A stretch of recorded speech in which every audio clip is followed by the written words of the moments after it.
ಎಲ್ಲರಿಗೂ ನಮಸ್ಕಾರ. ಇಂದಿನ ತರಗತಿಯಲ್ಲಿ ನಾವು KPSC ವತಿಯಿಂದ ನಡೆದಿರುವಂತಹ ಹಳೆಯ ಪ್ರಶ್ನೆ ಪತ್ರಿಕೆಗಳ ವಿಶ್ಲೇಷಣೆಯನ್ನು ಮಾಡೋಣ. ಹೆಚ್ಚು ಪ್ರಶ್ನೆ ಪತ್ರಿಕೆಗಳನ್ನು ವಿಶ್ಲೇಷಣೆ ಮಾಡಿದಷ್ಟು ನಿಮಗೆ ಮುಂಬರುವ ಎಕ್ಸಾಮ್ಗಳಲ್ಲಿ ಹೇಗೆ ಉತ್ತರವನ್ನು ಆಯ್ಕೆ ಮಾಡಬೇಕು ಅನ್ನೋದ್ರ ಅರಿವಾಗುತ್ತದೆ. ಹಾಗೆಯೇ ಈ KPSC ವತಿಯಿಂದ ನಡೆದಿರುವಂತಹ ಪ್ರಶ್ನೆ ಪತ್ರಿಕೆಗಳನ್ನು ಬಿಡಿಸೋದ್ರಿಂದ KPSC ನಡೆಸುವಂತಹ KAS, group C, FDA, PC, PSI ಎಕ್ಸಾಮ್ಗಳ ಪ್ರಶ್ನೆ ಪತ್ರಿಕೆಯ ಮಾದರಿಯು ಒಂದೇ ಆಗಿರೋದ್ರಿಂದ ಪ್ರಶ್ನೆ ಪತ್ರಿಕೆ ವಿಶ್ಲೇಷಣೆಯು ಮುಂದೆ ಸಹಾಯವನ್ನು ಮಾಡುತ್ತೆ. ಹಾಗಾದರೆ ಇವತ್ತಿನ ತರಗತಿಯ ಮೊದಲನೇ ಪ್ರಶ್ನೆಯನ್ನು ನೋಡೋಣ. Copper, gold, iron, coal are connected with which of the following sets in the same order ಅಂತ ಕೇಳಿದ್ದಾರೆ. ಅಂದರೆ ಕಾಪರ್, ಗೋಲ್ಡ್, ಐರನ್, ಕೋಲ್ ಈ ನಾಲ್ಕು ಇದೇ ಆರ್ಡ್ರಲ್ಲಿ ಯಾವ್ಯಾವ ಪ್ರದೇಶಗಳಿಗೆ ಸಂಬಂಧಪಟ್ಟಿದೆ ಅಂತ ನಾವು ಕಂಡುಹಿಡಿಬೇಕಾಗುತ್ತೆ. ನಾವಿಲ್ಲಿ ಆಪ್ಷನ್ಸ್ನ ನೋಡೋದಾದರೆ ಫಸ್ಟು ನೀವು ಗೋಲ್ಡ್ನ ನೋಡಿ. ಇಲ್ಲಿ ಏನು ಕೊಟ್ಟಿದ್ದಾರೆ, ಕೋಲಾರ ಅಂತ ಇದೆ. ಸೊ ನಮಗಿಲ್ಲಿ ಎರಡರಲ್ಲಿ ಮಾತ್ರ ಎರಡನೇದು ಕೋಲಾರ ಇದೆ. ಸೊ ಹಾಗಾಗಿ ಇದನ್ನು ಡಿಲೀಟ್ ಮಾಡಿ, ಇದನ್ನು ಡಿಲೀಟ್ ಮಾಡಿ. ಈಗ ಉಳಿದಿರೋ ಎರಡು ಆಪ್ಷನ್ನಲ್ಲೇ ನಾವು ಆಯ್ಕೆಯನ್ನು ಮಾಡಬೇಕಾಗುತ್ತೆ. ನಂತರ ಯಾವುದಿದೆ, ಕುದುರೆಮುಖ ಅಂತಿದೆ. ನಮಗೆ ಗೊತ್ತು ಚಿಕ್ಕಮಗಳೂರು ಜಿಲ್ಲೆ ಕುದುರೆಮುಖ ಐರನ್ನಿಗೆ ಫೇಮಸ್ ಅಂತ. ಸೊ ಮೂರನೇದು ಐರನ್ ಇದೆ. ಹಾಗಾಗಿ ನಾವು ಆಪ್ಷನ್ ಬಿ ಇಲ್ಲಿ ಸರಿಯಾದ ಉತ್ತರ ಆಗುತ್ತೆ. ಹೀಗೆ ನಂತರ ಮುಂದಿನ ಪ್ರಶ್ನೆಗೆ ಬರೋದಾದರೆ, which iron and steel plant has been established with German collaboration. ಇಲ್ಲಿ ಏನು ಕೇಳಿದ್ದಾನೆ ಪ್ರಶ್ನೆ ಅಂದರೆ, ಐರನ್ ಮತ್ತು ಸ್ಟೀಲ್ ಪ್ಲ್ಯಾಂಟು ಜರ್ಮನ್ ಕೊಲಾಬ್ರೇಷನ್ನೊಂದಿಗೆ ಎಲ್ಲಿ ಯಾವುದು ಸ್ಥಾಪನೆಯಾಗಿದೆ ಅಂತ ಕೇಳಿದರೆ, ಇಲ್ಲಿ ನಮಗೆ 4 ಆಪ್ಷನ್ನಲ್ಲಿ ಒಂದು ಟಿಸ್ಕೋ ಇದೆ, ರೂರ್ಕೆಲಾ ಸ್ಟೀಲ್ ಪ್ಲ್ಯಾಂಟ್ ಇದೆ, HSL ಬಿಲಾಯಿ ಇದೆ ಮತ್ತು HSL ದುರ್ಗಾಪುರ್ ಇದೆ. ಇದಕ್ಕೆ ಸರಿಯಾದ ಉತ್ತರ ರೂರ್ಕೆಲಾ ಸ್ಟೀಲ್ ಪ್ಲ್ಯಾಂಟ್ ಅನ್ನೋದಾಗಿರುತ್ತೆ. ಮುಂದಿನ ಪ್ರಶ್ನೆಗೆ ಬರೋದಾದರೆ, ಕನ್ಸಿಡರ್ ದ ಫಾಲೋಯಿಂಗ್ ಸ್ಟೇಟ್ಮೆಂಟ್ ಅಂತ ಕೊಟ್ಬಿಟ್ಟು ನಮಗೆ 4 ಸ್ಟೇಟ್ಮೆಂಟನ್ನು ಕೊಟ್ಟಿದ್ದಾರೆ. ಇದರಲ್ಲಿ ಏನು ಮಾಡಬೇಕು ನಾವು ಅಂದರೆ, RBI reserve bank of India do not include ಅಂತಂದರೆ ಯಾವ ಕಾರ್ಯವನ್ನು ಯಾವ ಕಾರ್ಯವನ್ನು ರಿಸರ್ವ್ ಬ್ಯಾಂಕು ಮಾಡಲ್ಲ ಅಂತ ಕೇಳಿದ್ದಾರೆ. ಸೊ ಇದಕ್ಕೆ ಉತ್ತರವನ್ನು ನೋಡೋದಾದರೆ option A open market operation. ಇದನ್ನು RBI ಮಾಡೋದಿಲ್ಲ. ಮುಂದೆ ಬಂದರೆ ಮಾನಿಟರಿಂಗ್ ರೆವಿನ್ಯೂ ಕಲೆಕ್ಷನ್ ಅಂದರೆ ಆದಾಯ ಸಂಗ್ರಹಣೆಯ ಮೇಲ್ವಿಚಾರಣೆ, ಇದನ್ನು ಮಾಡುತ್ತೆ. ಸೂಪರ್ವೈಸಿಂಗ್ ನಾನ್ ಬ್ಯಾಂಕಿಂಗ್ ಫೈನಾನ್ಸ್ ಕಂಪನೀಸ್ ಅಂತ ಇದೆ, ಅಂದರೆ ಬ್ಯಾಂಕೇತರ ಹಣಕಾಸು ಕಂಪನಿಗಳ ಮೇಲ್ವಿಚಾರಣೆ, ಇದನ್ನು ಮಾಡೋದಿಲ್ಲ RBI. ನಂತರ ಬಂದರೆ ರಿವ್ಯೂ ಆಫ್ ಪಬ್ಲಿಕ್ ಎಕ್ಸ್ಪೆಂಡಿಚರ್ ಅಂದರೆ ಸಾರ್ವಜನಿಕ ವೆಚ್ಚದ ಮರುಪರಿಶೀಲನೆ, ಇದನ್ನು RBI ಮಾಡುತ್ತೆ. ಸೊ ಹೀಗಾಗಿ B ಮತ್ತು D ಉತ್ತರಗಳು ಸರಿಯಾಗಿದೆ. ನಮಗೆ ಆಪ್ಷನ್ನಿಗೆ ಬಂದರೆ ಆಪ್ಷನ್ 2 ಸರಿಯಾದ ಉತ್ತರ.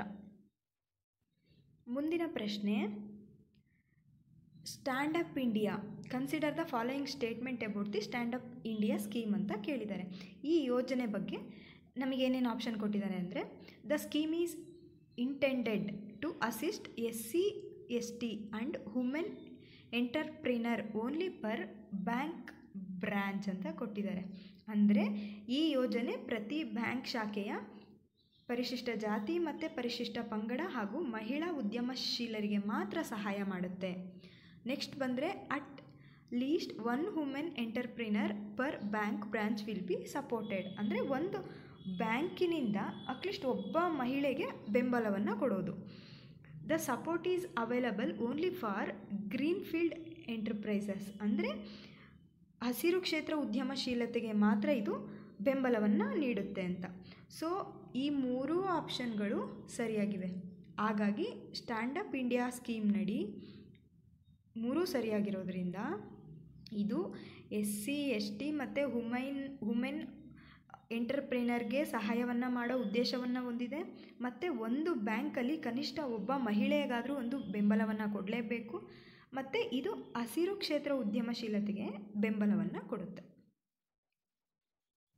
ಮುಂದಿನ ಪ್ರಶ್ನೆ,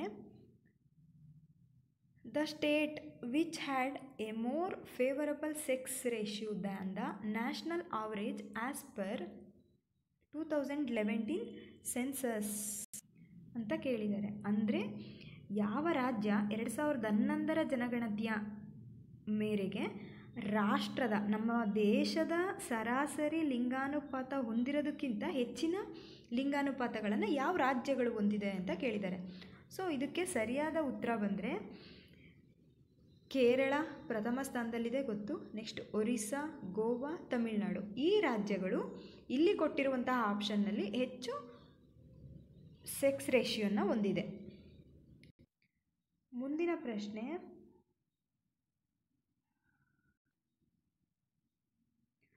the government of India has launched eBiz portal for G2B ಅಂದರೆ government to business services as a private public partnership venture with Infosys.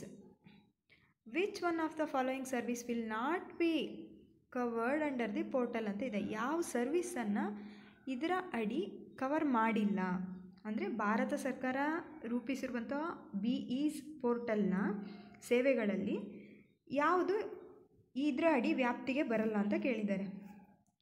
ಇದಕ್ಕೆ ಸರಿಯಾದ ಉತ್ತರ ಅಂತಂದರೆ ಮಾರುಕಟ್ಟೆ ಬೆಂಬಲ ಅಂದರೆ ಮಾರ್ಕೆಟಿಂಗ್ ಸಪೋರ್ಟ್. ಇದು ಇ-ಬೀಸ್ ಪೋರ್ಟಲ್ ಅಡಿ ಸೇವೆ ಬರೋದಿಲ್ಲ. ಮುಂದಿನ ಪ್ರಶ್ನೆಗೆ ಬರೋದಾದರೆ UPSC ಕಾನ್ಸ್ಟಿಟ್ಯೂಷನಲ್ ಬಾಡಿ ಇದ್ರ ಬಗ್ಗೆ ಕೇಳಿದ್ದಾರೆ. ಏನಂದರೆ which one of the following is not correct about the union public service commission. UPSC ಬಗ್ಗೆ ಯಾವ ಹೇಳಿಕೆ ಸರಿಯಾಗಿಲ್ಲ ಅಂತ ಕೇಳಿದ್ದಾರೆ. ಆಪ್ಷನ್ ಎ ಏನಿದೆ ಅಂದರೆ UPSC submits its annual report to the president ಅಂತ ಇದೆ. ಇದು ಸರಿಯಾಗಿದೆ. ನೆಕ್ಸ್ಟ್ ಬಿಗೆ ಬಂದರೆ the chairman of the UPSC can be removed from the office by the central government order ಅಂತ ಇದೆ. ಅಂದರೆ ಕೇಂದ್ರ ಸರ್ಕಾರದ ಆದೇಶದಿಂದ UPSC ಅಧ್ಯಕ್ಷರನ್ನು ತೆಗಿಬೋದು ಅಂತ. ಇದು ತಪ್ಪು. ರಾಷ್ಟ್ರಪತಿಗಳ ಆದೇಶದ ಮೇರೆಗೆ ತೆಗಿಬಹುದೇ ಹೊರತು ಸೆಂಟ್ರಲ್ ಗೌರ್ಮೆಂಟ್ ಆದೇಶದ ಮೇರೆಗೆ ತೆಗೆಯೋದಕ್ಕೆ ಬರಲ್ಲ. ಸೊ ಹಾಗಾಗಿ ಇಲ್ಲಿ ಎ ಮಾತ್ರ ಸರಿಯಾಗುತ್ತೆ. ಇನ್ನು ನಾವು UPSC ಬಗ್ಗೆ ನೋಡೋದಾದರೆ UPSC 315ನೇ ವಿಧಿಯಡಿ ಬರುತ್ತೆ. ಇದು 1926ರಲ್ಲಿ ಸ್ಥಾಪನೆಯಾಗುತ್ತೆ. ಮತ್ತು ಪ್ರೆಸಿಡೆಂಟನ್ನು ಯಾವ ಸಂದರ್ಭದಲ್ಲಿ ತೆಗಿಬೋದು ಅಂತಂದರೆ ಅಸಭ್ಯ ವರ್ತನೆ ಮೇರೆಗೆ ಮಾತ್ರ ನಾವು ಪ್ರೆಸಿಡೆಂಟ್ ಅವರನ್ನು ರಿಮೂವ್ ಮಾಡ್ಬೋದು. ಮುಂದಿನ ಪ್ರಶ್ನೆ, ಎ ಡ್ಯುಯಲ್ ಎಕಾನಮಿ ಮೀನ್ಸ್ ಅಂತ ಕೇಳಿದ್ದಾರೆ. ಅಂದರೆ ದ್ವಿಮುಖ ಆರ್ಥಿಕತೆ ಎಂದರೇನು ಅಂತ ಕೇಳಿದ್ದಾರೆ. ಇಲ್ಲಿ 4 ಆಪ್ಷನ್ ಕೊಟ್ಟಿದ್ದಾರೆ. ಒಂದು, the existence of black money and white money ಅಂತ ಇದೆ. ಅಂದರೆ ಕಪ್ಪು ಹಣ ಮತ್ತು ಬಿಳಿಯ ಹಣ ಅಸ್ತಿತ್ವದಲ್ಲಿರುವುದು ಅಂತ ಇದೆ. ಇದು ತಪ್ಪಾಗುತ್ತೆ. ಕಪ್ಪು ಹಣ ಅಸ್ತಿತ್ವದಲ್ಲಿರೋದು ಎಕಾನಮಿಗೆ ಒಳ್ಳೆಯದಲ್ಲ.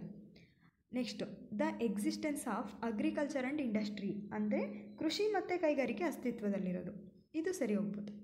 Next, the existence of commercial agricultural with subsistence farming ಅಂದರೆ ವಾಣಿಜ್ಯಾತ್ಮಕ ಕೃಷಿಯೊಂದಿಗೆ ಜೀವನಾಧಾರ ವ್ಯವಸಾಯ ಇರೋದು. ಇದು ಸರಿ ಹೋಗುತ್ತೆ. Next, modern industry and commercial agriculture coexisting with subsistence farming and traditional handicrafts ಅಂದರೆ ಆಧುನಿಕ ಕೈಗಾರಿಕೆ ಮತ್ತು ವಾಣಿಜ್ಯ ಕೃಷಿ, ಜೀವನಾಧಾರ ವ್ಯವಸಾಯ ಮತ್ತು ಸಾಂಪ್ರದಾಯಿಕ ಕರಕುಶಲತೆಯೊಂದಿಗೆ ಸಹ ಅಸ್ತಿತ್ವದಲ್ಲಿರುತ್ತೆ ಅಂತ. ಸೊ ಇಲ್ಲಿ ನಾವು ಆಪ್ಷನ್ ಎ ಅಲ್ಲಿ ಮಾತ್ರ ನಮಗೆ ಕಪ್ಪು ಹಣ ಬಂದಿರೋದ್ರಿಂದ ಇದು ತಪ್ಪಾಗುತ್ತೆ. ಬಿಟ್ಟರೆ ಇಲ್ಲಿ ಬಂದರೆ ನಾವು ಅಗ್ರಿಕಲ್ಚರ್ ಬೇಕು, ನಮಗೆ ಕೃಷಿ ಬೇಕು, ಕೈಗಾರಿಕೆ ಬೇಕು, ಹಾಗೆ ವಾಣಿಜ್ಯಾತ್ಮಕ ಬೇಕು, ಹಾಗೆಯೇ ಫಾರ್ಮಿಂಗ್, ಟ್ರೆಡಿಷ್ನಲ್ ಹ್ಯಾಂಡಿಕ್ರಾಫ್ಟ್ ಅಂದರೆ ಕರಕುಶಲತೆಯೂ ಬೇಕು. ಸೊ ಹಾಗಾಗಿ ನಮಗೆ ಆಪ್ಷನ್ 3 ಸರಿಯಾದ ಉತ್ತರ. ಮುಂದಿನ ಪ್ರಶ್ನೆ ಎಕಾನಮಿ ಬಗ್ಗೆನೇ ಇದೆ ನೋಡಿ. ಏನಿದೆ ಅಂದರೆ, what distinguishes economic growth from economic development is that the latter implies. ಅಂದರೆ ಆರ್ಥಿಕ ಅಭಿವೃದ್ಧಿಯಿಂದ ಆರ್ಥಿಕ ಬೆಳವಣಿಗೆನ ಪ್ರತ್ಯೇಕಿಸುವ ಇತ್ತೀಚಿನ ಸೂಚ್ಯಂಕವೆಂದರೆ ಅಂತ ಕೇಳಿದ್ದಾರೆ. ಸೊ ಇದಕ್ಕೆ ಏನೇನಿದೆ, ಆರ್ಥಿಕ ಬೆಳವಣಿಗೆಯಿಂದ ಹೇಗೆ ಪ್ರತ್ಯೇಕ ಮಾಡೋದು. ಬೆಳವಣಿಗೆ ಅಂದರೆ ಏನೇನಾಗುತ್ತೆ ಅಂತಂದರೆ, ಡೆವಲಪ್ಮೆಂಟ್ ಅಂದರೆ an increasing in per capita income ಅಂದರೆ ತಲಾ ಆದಾಯ ಹೆಚ್ಚಾಗೋದು. Changes in institutions and attitudes ಅಂದರೆ ಸಂಸ್ಥೆಗಳು ಮತ್ತು ಅದರ ಧೋರಣೆಗಳಲ್ಲಿ ಬದಲಾವಣೆ. ಮತ್ತು ಪರಿಸರ ವಿಜ್ಞಾನ ಮತ್ತು ಪರಿಸರಕ್ಕಾಗಿ ಕಾಳಜಿ. All of the above. ಅಂದರೆ ನಾವೀಗ ಅಭಿವೃದ್ಧಿ ಕಡೆಗೆ ಸಾಗ್ತಾ ಇದ್ದೀವಿ ಅಂತಂದರೆ ನಮ್ಮದು ಇನ್ಕಮ್ ಜಾಸ್ತಿ ಆಗುತ್ತೆ, ಸಂಸ್ಥೆಗಳ ಯೋಚನೆಗಳು ಬದಲಾವಣೆ ಹೊಂದುತ್ತೆ. ಹಾಗೆ ನಾವು ನಮ್ಮ ಬೆಳವಣಿಗೆಯ ಜೊತೆ ಪರಿಸರದ ಬಗೆಗಿನ ಕಾಳಜಿಯನ್ನು ಹೊಂದುತ್ತೇವೆ. ಹಾಗಾಗಿ ಆಪ್ಷನ್ ಡಿ ಸರಿಯಾದ ಉತ್ತರ. ಮುಂದಿನ ಪ್ರಶ್ನೆ, during Akbar's reign which one of the following painters was given in the title Shirin Qalam ಅಂತ ಇದೆ. ಅಂದರೆ ಅಕ್ಬರ್ನ ಆಳ್ವಿಕೆಯಲ್ಲಿ ಯಾವ ವರ್ಣಚಿತ್ರಕಾರನಿಗೆ ಶಿರಿನ್ ಕ್ವಾಲಂ ಅನ್ನೋ ಬಿರುದನ್ನು ನೀಡಲಾಗಿತ್ತು ಅಂತ. ಇಲ್ಲಿ ಆಪ್ಷನ್ ಮೀರ್ ಸಯೀದ್ ಅಲಿ, ಅಬ್ದುಸ್ ಸಮದ್, ಮುಕುಂದ್ ಆ್ಯಂಡ್ ದಸವಂತ್ ಅಂತ ಇದೆ. ಇದಕ್ಕೆ ಸರಿಯಾದ ಉತ್ತರ ಅಬ್ದುಸ್ ಸಮದ್. ಹಾಗೆ ಮುಂದಿನ ಪ್ರಶ್ನೆ, which district has the largest area under production of dry chillies in Karnataka. ಅಂದರೆ ಒಣಮೆಣಸಿನಕಾಯಿ ಉತ್ಪಾದನೆಯಲ್ಲಿ ಯಾವ ಕರ್ನಾಟಕದ ಜಿಲ್ಲೆಯು ದೊಡ್ಡದಾದ ಕ್ಷೇತ್ರವನ್ನು ಹೊಂದಿದೆ ಅಂತ. ಇದಕ್ಕೆ ಸರಿಯಾದ ಉತ್ತರ ಬಾಗಲಕೋಟೆ. ಇಲ್ಲಿ ನೀವು ಗಮನಿಸಬೇಕು, ಕರ್ನಾಟಕದಲ್ಲಿ ಮೆಣಸಿನಕಾಯಿ ಬ್ಯಾಡಗಿ ಮೆಣಸಿನಕಾಯಿ ಫೇಮಸ್ ಆಗಿದೆ. ಅದು ಸಿಗೋದು ಹಾವೇರಿ. ಇಲ್ಲಿ ಕೇಳಿರೋದು ಒಣಮೆಣಸಿನಕಾಯಿ ಎಲ್ಲಿ ಹೆಚ್ಚು ಬೆಳೀತಾರೆ ಅಂತಂದರೆ ಬಾಗಲಕೋಟೆ. ಮುಂದಿನ ಪ್ರಶ್ನೆ, one Indian tennis player has reached the men's single Wimbledon semifinal twice, name the player. ಅಂದರೆ ವಿಂಬಲ್ಡನ್ ಪುರುಷರ ಸಿಂಗಲ್ಸ್ ಸೆಮಿಫೈನಲ್ಸ್ಗೆ 2 ಬಾರಿ ತಲುಪಿರೋ ಒಬ್ಬ ಭಾರತೀಯ ಆಟಗಾರ ಯಾರು ಅಂತ ಅಂದರೆ ರಾಮನಾಥನ್ ಕೃಷ್ಣನ್. ಇವರು ಮಾತ್ರ ಇದುವರೆಗೂ 2 ಬಾರಿ ವಿಂಬಲ್ಡನ್ ಟೆನ್ನಿಸ್ನಲ್ಲಿ ಫೈನಲ್ಸ್ಗೆ ತಲುಪಿದ್ದಾರೆ. ಮುಂದಿನ ಪ್ರಶ್ನೆ, one of the prominent athletes in India is Anju Bobby George. Which event does Anju Bobby George participate in. ಅಂದರೆ ಅಂಜು ಬಾಬಿ ಜಾರ್ಜ್ ಅವರ ಹೆಸರು ನೀವು ಕೇಳಿರ್ತೀರ. ಇವರು ಯಾವ ಕ್ರೀಡೆಗೆ ಸಂಬಂಧಪಟ್ಟಿದ್ದಾರೆ ಅಂತಂದರೆ ಲಾಂಗ್ ಜಂಪ್. ಮುಂದಿನ ಪ್ರಶ್ನೆ, the government of India confers award to the armed forces both for service rendered during war as well as peace ಅಂತ. ಯುದ್ಧ ಸಮಯದಲ್ಲೂ ಸರ್ಕಾರ ಸೇವೆ ಮತ್ತು ಶಾಂತಿ ಕಾಲದಲ್ಲಿ ಸೇವೆ ಮಾಡಿದಂತಹ ಸೈನಿಕರಿಗೆ ಪ್ರಶಸ್ತಿಯನ್ನು ನೀಡುತ್ತೆ. ಹಾಗಾದರೆ ಇಲ್ಲಿ which of the following is awarded as a peace of time gallantry award. ಶಾಂತಿ ಕಾಲದಲ್ಲಿ ಕೊಡುವಂತಹ ಶೌರ್ಯ ಪ್ರಶಸ್ತಿ ಯಾವುದು ಅಂತ ಕೇಳಿದ್ದಾರೆ. ಅದಕ್ಕೆ ಸರಿಯಾದ ಉತ್ತರ ಶೌರ್ಯ ಚಕ್ರ. ಇದು ಶಾಂತಿ ಕಾಲದಲ್ಲಿ ಕೊಡೋದು. ಹಾಗಾದರೆ ವೀರಚಕ್ರ ಯಾವಾಗ? ಯುದ್ಧ ಕಾಲ ಸಮಯದಲ್ಲಿ ಹೋರಾಡಿದವರಿಗೆ ವೀರಚಕ್ರ ಕೊಡ್ತಾರೆ. ಶಾಂತಿಯುತವಾಗಿ ಆದರೆ ಶೌರ್ಯ ಚಕ್ರ. ನೋಡಿದ್ರಲ್ಲ ಸ್ನೇಹಿತರೆ, ಇವಿಷ್ಟು ಹಳೆ ಪ್ರಶ್ನೆ ಪತ್ರಿಕೆಯಲ್ಲಿ ಕೇಳಿದಂತಹ ಪ್ರಶ್ನೆಗಳು. ಹೇಗೆ ಉತ್ತರಗಳನ್ನು ಬಿಡಿಸಬೇಕು ಅಂತ ಕಲಿತಾ ಹೋದಾಗೆ ನಿಮಗೆ ಮುಂಬರುವ ಪರೀಕ್ಷೆಗಳನ್ನು ಎದುರಿಸೋಕೆ ಧೈರ್ಯ ಬರುತ್ತೆ. ನಿಮಗೆ ಈ ಮಾಹಿತಿ ಇಷ್ಟವಾದಲ್ಲಿ ದಯವಿಟ್ಟು ಲೈಕ್ ಮಾಡಿ ಮತ್ತು ನಮ್ಮ ಚಾನಲನ್ನು ಸಬ್ಸ್ಕ್ರೈಬ್ ಮಾಡಿ. Thank you for watching.